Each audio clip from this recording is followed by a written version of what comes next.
on athletes, hype, and football books. An introduction to RG3. I consider myself a sort of archivist of football experiences, some meaningful to the masses, and some just meaningful to me. I remember my first live NFL game, an Indianapolis Colts exhibition game against the Houston Oilers in 1984. I hyperventilated when I walked through the concourse and saw the green Hoosier Dome AstroTurf for the first time. I would play on that field 8 years later.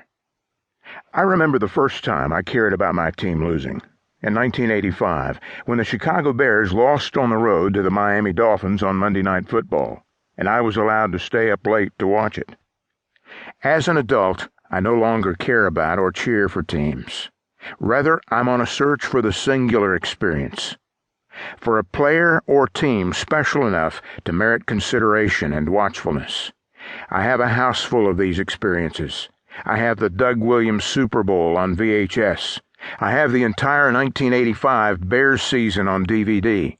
I have some Barry Sanders games on DVD. I have DVDs of teams, Los Angeles Express versus New Jersey Generals, or Steve Young versus Doug Flutie, and leagues. Remember the WLAF? That have almost no meaning to anyone anymore, but for some reason trigger memories for me.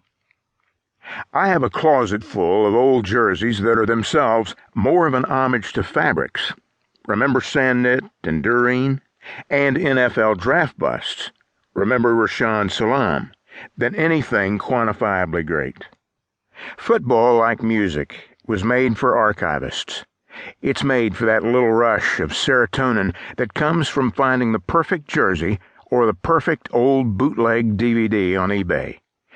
That's why I take the study and archival of Robert Griffin III so seriously. These will be some kids' first memories of the NFL. We live in the kind of world where 3 weeks into a player's rookie season, books are already being written, and speculation is already being made about a rookie player altering the landscape of the league. While I'm resolute in thinking that this is jumping the gun, I'm also excited to be involved. As an author, I've been roped into these kinds of projects before. About a year ago, I was one of about 55 authors to sign to do book projects on then New York Knicks point guard Jeremy Lin, who was a flash-in-the-pan of epic flash-in-the-pan proportions. Seemingly the day after we all signed our contracts, Lin blew out his knee and was on the shelf for the season. But I'm still glad I did it, because I enjoyed Lin and enjoyed delving into his story. We live in the kind of world where Tim Tebow has a documentary made about him, creepily entitled The Chosen One, when he is in high school and receives a high-profile book deal the moment he steps off the field after his last college game.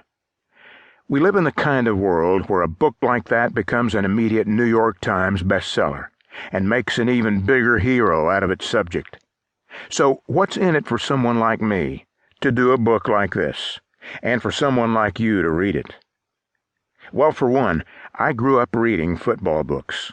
I read great football books like George Plimpton's Paper Line, terrible books like Jim McMahon's ghost-written autobiography, and great books masquerading as terrible books, like the sneakily funny and insightful The Boz by Brian Bosworth, with then relatively unknown Rick Riley.